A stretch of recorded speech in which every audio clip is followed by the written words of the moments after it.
សាច់ក៏ប៉ែនដែលខ្ញុំបានយល់បានជួបឆោមកែវនិមលអូនល្អ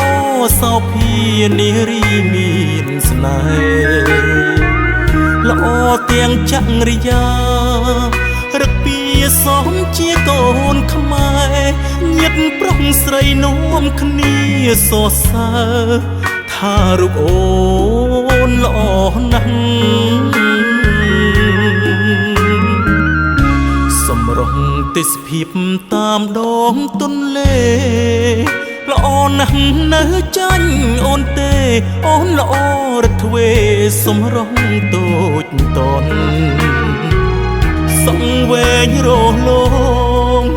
វងភ័ក្រមូលល្អដូចច័ន្ទបេះដូងបងញាប់ញ័រពេញប្រានពេលអូនបាញ់កែវភ្នែកមកប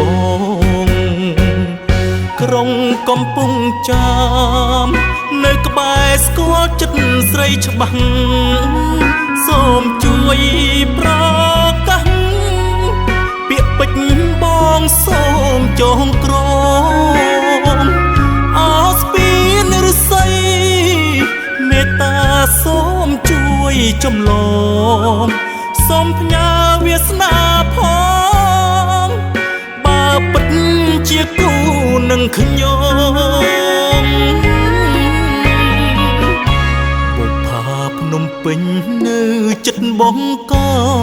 យតែចិត្តបងលងស្នេហ៍ហើយលងចិត្តទៅហើយផ្កាកោះសុទិនដកមិនរួចទេសំផស្សកុលាបមានមុនហាក់បីដូចសណ្ដំចិត្តខ្ញុំឲ្យនឹកមុំគ្មានពេលរសាយ